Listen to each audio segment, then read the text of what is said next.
Hello everyone, welcome to the Epoch Times Treasure Words program. Today we will interview Xinjiang's exiled doctor in the faraway UK, Enver Tohti, who has a very rich life experience. We often see him in those human rights films, and he is also a witness of the CCP's live organ harvesting. Today we're connecting with him for a discussion about some of Hong Kong's hot topics, including the health codes. Dr. Enver, could you please first introduce yourself to our audience, especially our Hong Kong friends? Okay, thanks.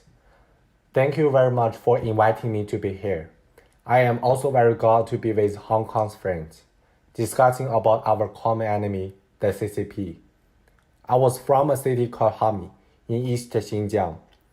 I was born there and then grew up in Urumqi, and then worked in Railway Central Hospital of Urumqi as a surgeon for over a decade, because I was a surgical oncologist. Upon seeing that the local people had a high incidence of this tumor, I then did an investigation. I was thinking about why there had been such a phenomenon. I found out later that the direct reason for the high incidence of this tumor was nuclear radiation. Where did this nuclear radiation come from? We were all very clear that it was the CCP's nuclear weapon experiment. The nuclear weapon experiment in Xinjiang, causing Xinjiang's incidence of tumor patients to be out of control. So in 1998, I did a documentary with UK's Channel 4 TV station called Death on the Silk Road to expose this issue of nuclear radiation victims. Afterwards, I was in exile to the UK until now.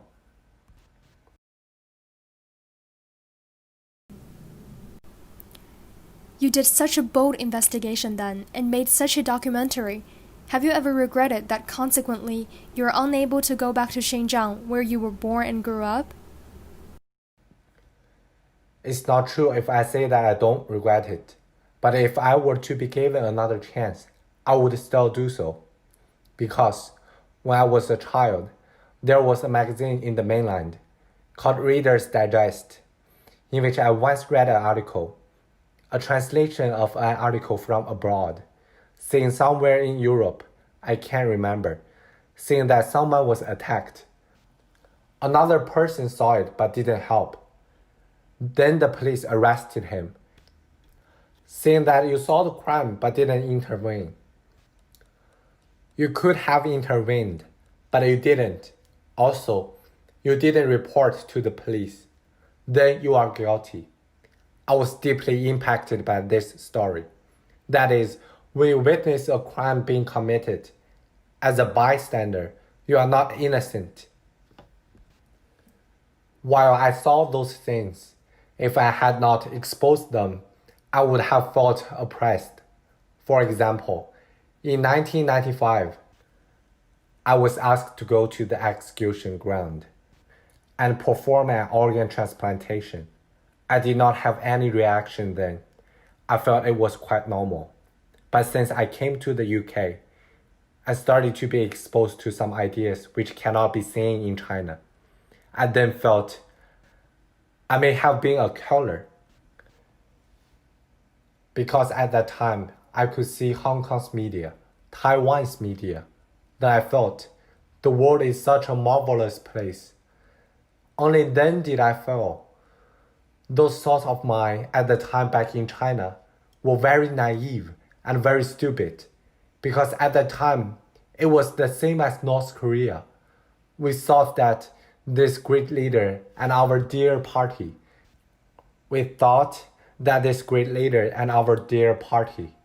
they were forever glorious and correct. Only when coming overseas did I realize those were some extremely stupid and backward stuff. Therefore, that secret which had been hidden in my mind became heavier and heavier. In the end, I had no other choice but to reveal it. So you raised your hand at that press conference. You said, I am a witness of live organ harvesting. Yes, at that time, it was Ethan Gutman, who was introducing his book in the UK Parliament called State Organ. Then when he was finishing at the end, he said it was extremely difficult to get first-hand information. I just raised my hand. Then I told the whole story. After I spelled it out, I felt very relaxed. But I still felt scared upon seeing out. That is, how the world would look at me. Because that person, although executed, did not die. He wasn't dead. The bullet was shot into his right chest. He didn't die. He would die, but he wasn't dead yet. They shot his right chest on purpose, deliberately not let him die. Yes, they deliberately shot his right chest, so this person could survive a period of time, simply for keeping his organs fresh. While his direct reason for death was that I removed his organ. That is, I shortened his leftover, already very short life. So in this sense, it was me who caused his death. So you wanted to be the witness with the mentality of atonement, right? Yes, because it was very heavy. I am a doctor who should save lives. How could I cause a person's death? At that time, I didn't have such a feeling because we had been taught that with the enemies of the state, we as members of this country have the obligation to eliminate the enemies of the country. That was the thinking on our minds. Even now, you can still find many people who think this way. Like the current situation with national security. The CCP says that every single person is responsible for the security of the country. That is, every single person in mainland China needs to take responsibility for national security. So now, they apply this national security to Hong Kong people. Yes, the CCP just uses this method to confuse you. And then they will make up some unjust, false, and wrongful cases. So you wouldn't feel that they have done something unusual or if there is anything wrong. Because enemies of the state, its range is simply too big. Anyone, as long as he doesn't agree with communism, socialism, or any member of the Communist Party, could be the enemy of the state. Yes, you may have never thought about Hong Kong and Xinjiang, these two completely different places in terms of faith or way of living are completely different places. Now they're so closely related because we have found out since last year that Hong Kong is becoming like Xinjiang. Then Hong Kong's policemen are sent to Xinjiang to learn how to deal with terrorism. Then Xinjiang people are locked in concentration camps. Hong Kong people are also worried that they would face such a situation as well. So today the health code system is being implemented in Hong Kong. Many people also have referred the full health check in Xinjiang at that time. That is, to extract our DNA data and link them up together. How do you view it? Will Hong Kong be like Xinjiang? I don't think this should be a question. It's a fact. Yes, it will. It will convert Hong Kong to be any other cities in mainland China, a district that follows the CCP completely. But the situation is different from mainland cities. Hong Kong citizens have experienced the democratic system for so many years, so they will not suffer these changes without a word. People in the mainland, because they have experienced it, they know how corrupt this regime is. They know it clearly. Even themselves didn't experience it personally. But the older generation, his parents, his grandparents have experienced it. For example, my grandpa. He was beaten to death by the People's Liberation Army who entered Xinjiang. Why was he beaten to death? Why was he beaten to death? My father didn't tell me many details. It seems they were only when the People's Liberation Army entered Hami, Xinjiang at the time. There is a county on the mountain south of Hami called Barco County. There was an uprising at that place. It was the rebellion against the communist army. My grandpa was beaten to death in that riot. So we understand even we didn't experience it. But we can still feel it. And those people in Xinjiang did not take the initiative to rebel. For the CCP, it needs such a place. It accords to its own intention. It can ruin here into whatever it likes. It successfully turned it into a testing ground for nuclear weapons. It successfully tested various drugs and psychotropic drugs there. After people take the drugs, they will do whatever you want them to do. This is a case that I've seen when I was little. It was one of my relatives. He was a very naughty boy who was older than me by 5 or 6 years. Once he went to the mountain to collect firewoods with some friends. He strayed into a military base. And then he was imprisoned by those CCP soldiers for a few days. Instead, that he was treated well, given him food and drink. Afterwards, they were told, "You were ill. We will give you medicine and injections." After that, this very naughty boy returned home. He became surprisingly quiet. I was very confused until I grew up. I saw a Japanese movie called Manhunt. I don't know if you have seen this movie. Yes, the person too. He became into, he was mentally controlled after taking the medicine. After I saw this movie, I realized my relative, he became like this also. This happened a long time ago. Afterwards, as the war on terror begins in the world.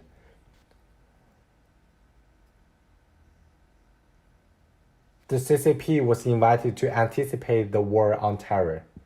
Then the CCP followed the trend and said, "Terrorists in my backyard as well." Then it started to create these terrorists. All happened in Xinjiang.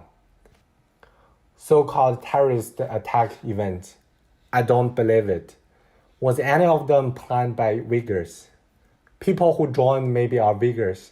Of course, there are many Uyghurs who are also members of the CCP Special Forces. They are also policemen. So these are the people who enforce the orders strictly. This is impossible. If it is that it is an Uyghur organization who planned it, this is something hard to believe because I know the Uyghur organizations too well. If they were organized at that time with the political idea to oppose the CCP, for destroying their Islamic religion, and for CCP's deprivation of human rights, if their resistance of the CCP is out of this concept, but then where have they gone now? Now, the humiliation done by the CCP has seeped inside their family. This kind of insult is deep. The male official sent by the CCP has gone into the families of those Uyghurs who are detained in concentration camps. They sleep in the same bed with their wives. Even so, they didn't dare to speak up. So you tell me, this kind of hatred has reached a personal level. So these people, how come there aren't any more terrorists?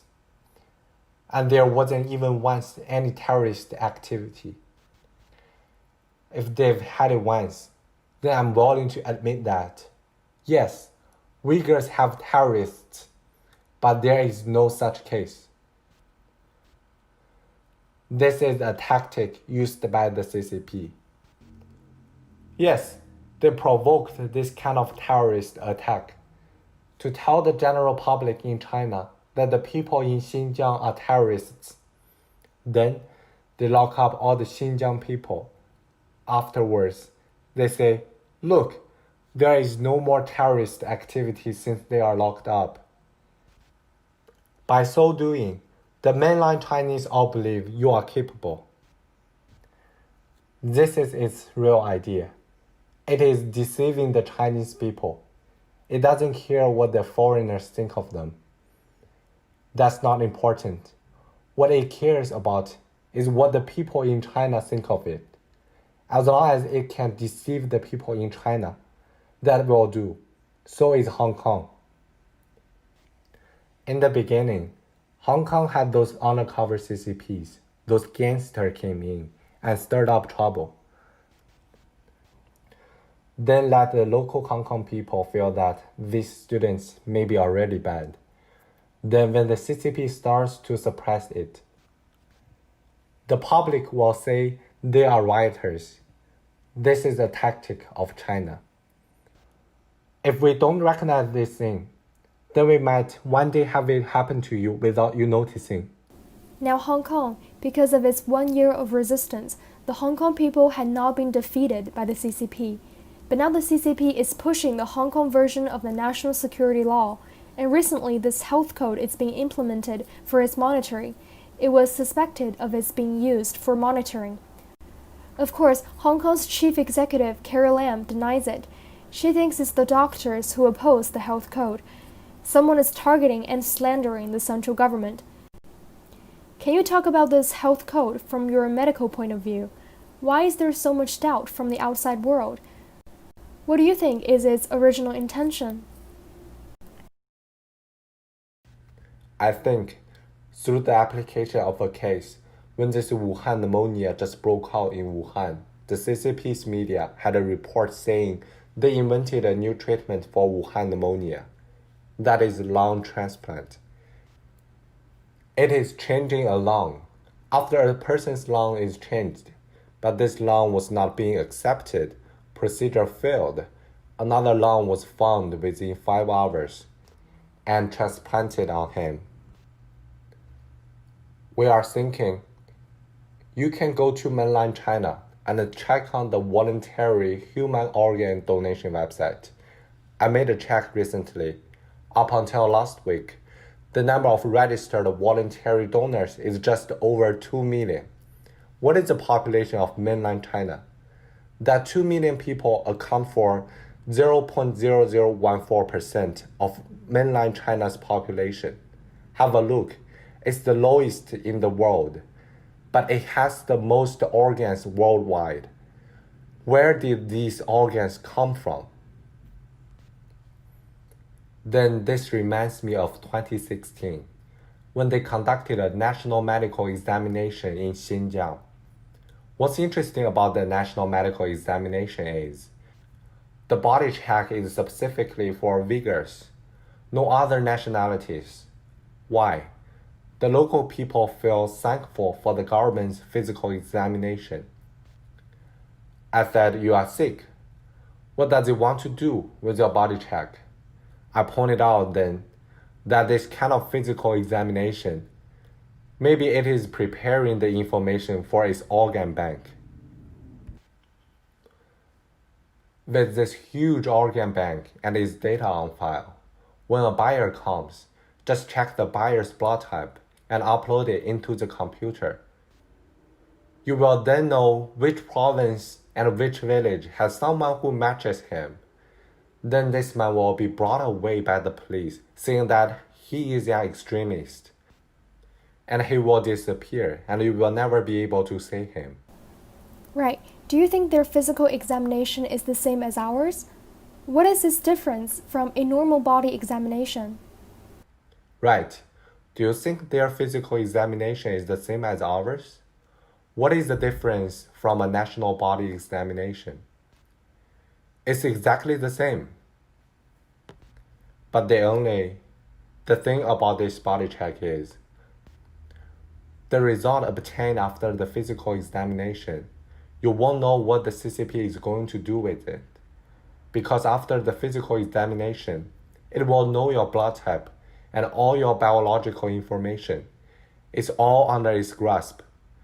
2016 was a blood check. 2017 changed to DNA testing.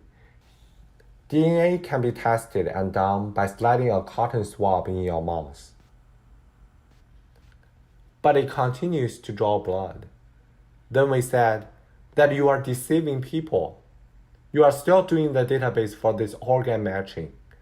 These things have basically been completed. Then this health code appeared. Because the health code has already inputted all your biological information in there, when anyone scans the barcode, he will know all your information, including what you have studied, whether you have attended any religious service, have anything. This is not only used to monitor this group, it's also an extremely convenient way and means to get benefits from this group. Now in Hong Kong, it sets up this health code. Maybe the main purpose is to control, and we have no way to exclude the fact that if in the future, if someone is found missing and his body cannot be found, then possibly his organs are sold. This CCP can do things that we can't imagine, and there is nothing they can do. Yes, now in Hong Kong, they just explained that this is not mandatory, it's voluntary. The government said that it hoped that 5 million Hong Kong people would go for testing. However, the result of the survey is that at least 76% of the people opposed to the health code. Of course, this includes people whose political opinion is different from ours. It's not that all those who oppose are only the supporters of democracy. This means that even the pro-Beijing camp oppose against the scheme too. But now the government said that in early July, the central government has promised that the health code can be used as a permit for us to enter mainland China without undergoing quarantine. So many people who want to do business in the mainland, they probably cannot afford to not have this health code. Then what was it like in Xinjiang at that time? What do you think these two things have in common? The situation was the same in Xinjiang at that time. They said as long as you have this thing, then you can go through without hindrance. You can go anywhere. The reason is that it knows where you are. It knows where you are going. So it doesn't have to be afraid of what you are doing. On the converse, it can track you, who you have contacted, where you have gone. After that, it will investigate what you were talking about. What have you done? This is the converse. This is a very convenient means of tracking. You just said that it's voluntary in Hong Kong. Yes, but I was wondering when the CCP kept its promise. When did they ever observe its promise? When did they ever tell the truth? Look at the People's Daily published by the Communist Party. In that newspaper, it has a date on the head of the newspaper next to the words People's Daily. Except for the date, nothing in the newspaper is true. You see, there's little difference in it. The people of Xinjiang have never experienced this democracy system. Therefore, in Xinjiang, it can be said everything is voluntary. All is voluntary. But the people all know that you have to go. Let me give you an example. It was the year when the Beijing Asian Games was held. That year was 1990. The Asian Games was held in Beijing. And then there was a call for donation. Donation should be voluntary. However, one day, when I received my salary, I found that 200 yuan was missing. I asked where that 200 yuan has gone. They said that it was donated to the Beijing Asian Games. I said I didn't indicate that I wanted to donate. Oops, that is the call of the central government, which means the voluntary donation. So we have donated for you. This is the way it behaves.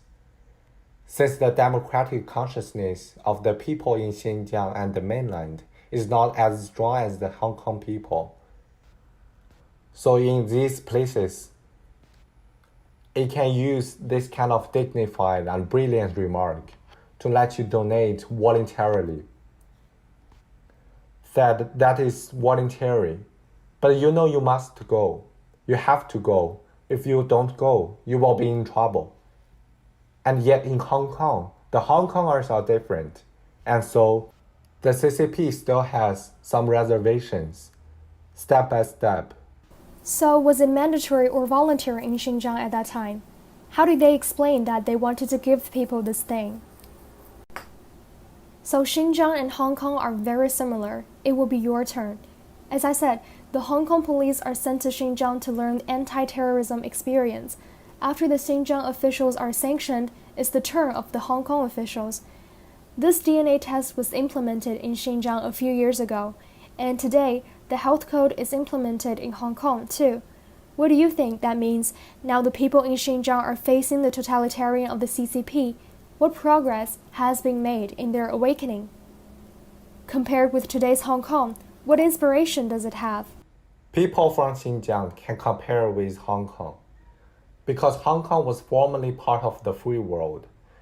So they have very diverse communication channels to the outside world. As a result, they all know what's going on in the outside world. Xinjiang, however, is not like this. In Xinjiang, what the people can say is the newspaper of the Communist Party. Anything it would like to say.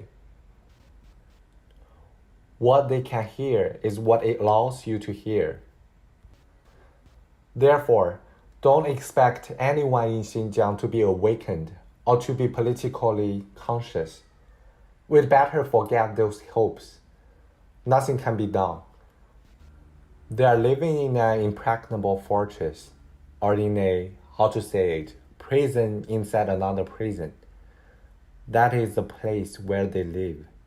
As a person who had escaped from such an impregnable fortress, you have also talked about your own awakening process. What do you think? That is, how did you break through the fear in your heart? It's not because many Hong Kong people don't understand the wickedness of the CCP. They know because it is happening right in front of them. Just like the case today, which is related to the July 21st Yunlong incident, Lam Chuk-ting was arrested. He is a victim, but now has become a defendant. The public opinion in Hong Kong commented one-sidedly that this is called to be a false witness.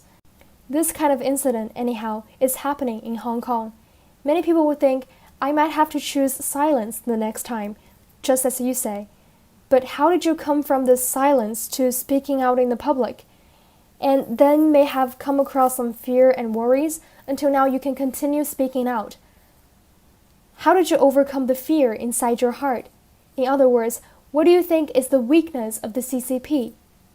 One of the weaknesses of the Communist Party is, please remember, if a person has escaped and the Communist Party condemned him, then this person will soon become famous, right? Although you are in the outside world, you'd better make your voice heard. Then the Communist Party condemned you, you will become famous. If the Communist Party doesn't condemn you, it won't treat you too harsh. It's because you have made your voice loud enough. That means you must keep a loud voice. This is actually one of the ways to protect your family. As for my transformation, I've just mentioned to you that through the article that I've read, after I've read the story, the shock to me was so great. Later in 1994, when I was studying in Guangzhou, I seem to have seen Jesus Christ was showing me his existence. I'm not a Christian. This has strengthened my belief, which means what we say in Chinese, a cause and effect relationship. If you do evil things, you will definitely be punished in the future. Therefore, people live for this lifetime. Let's accumulate merits by doing a lot of kindness. It is to say, if I can't do it by myself, at least I can speak out. At least I can tell other people that it is evil here. Pay attention, stay away from it. Then you have been speaking out for so many years. What difference has it made? Or what change has been made to the society? That is, what is the significance of you speaking out? Then you have been speaking out for so many years. I think this is to let more people understand there are still such evil things existing in this world. The CCP understands these things too, because the person who gives suggestions and advice is not a fool. He's a wise man too. So they know the more evil you do, the less likelihood for outsiders to believe. That is, even if you spell it out, outsiders would say, how could it be possible for such evil to occur? Therefore, people would not believe instead. CCP knows this psychology. Yes, I have also discovered now the word health has also been hijacked by the CCP. They're using another way of fooling and hijacking people, like what you have just mentioned about organ transplant. He said, if I contracted this disease, I can only through a lung transplant to recover. But what happens to the people who unfortunately contracted the same disease? He may have to rely on the party for an organ transplant to survive. Such an organ bank, or what sort of a person would be entitled to survive under such a severe pandemic? They would then be securely controlled by the party. It won't be merely their right to survive that's being controlled by the CCP. The whole world, including other countries, and their people, the rights to survive are also being controlled. Because the buyers of the organs, he may be a wealthy and powerful person. The anti-organ harvesting campaign, this movement all along has not received a response from various countries. Why? I think it's because while fighting against China, the various countries still have reservations, and there's no way to find out which country, how many of their parliamentarians have had their kidney transplant done in China. It must be absolutely a secret. If CCP brought the data out, that would be a universal scandal. Most unfortunately, say, for example, this may be difficult to accept. Let us say you are waiting for an organ, but your doctor said you have to wait for 2 or 3 years. Whereas mainland China said, we can find one for you in 2 weeks. Under such circumstances, would you still be on this program? Therefore, I did a program a while ago. Actually, I was pretty heartbroken as I had a friend. He knew all about live organ harvesting. We did tell him about it. It was all about Falun Gong practitioners who had their organs removed alive. The case was published in Washington in 2006. After some decades, we have been exposing CCP's live organ harvesting crimes. A great percentage were from Falun Gong practitioners. Hence, lots of people know the percentage of getting organs is high. In China, where you can get fresh organs. Besides, if there's a mismatch, they can quickly find a second supplement for you. Because of that, people are suspecting the source of supply. There have been hospitals advertising paid for a transplant and then get a free cornea, right? Of course, the advertisement has now disappeared.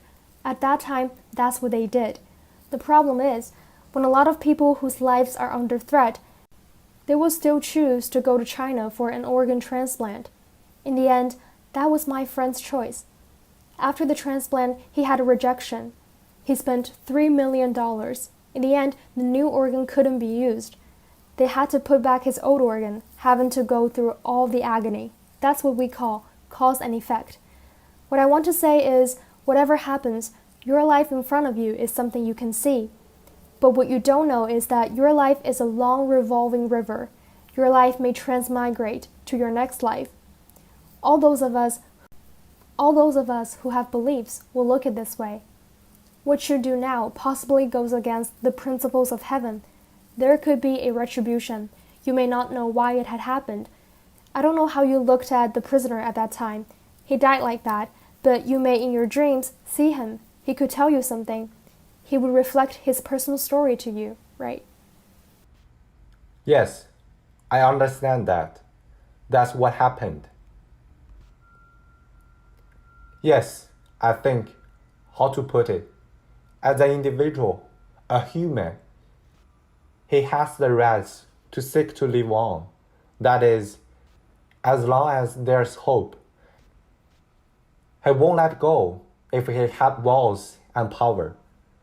He will definitely seek to live on. You can't stop him to have the right to pursue his life. Even if you stop him openly, he will secretly still go for it. Therefore, how to avoid things like that depends on how that person cultivated himself, the degree of his beliefs towards truth, compassion, and tolerance. Correct. On the other hand, if he built his life on the life of another person, then in the future, he will definitely end up in hell. Yes, it's like that.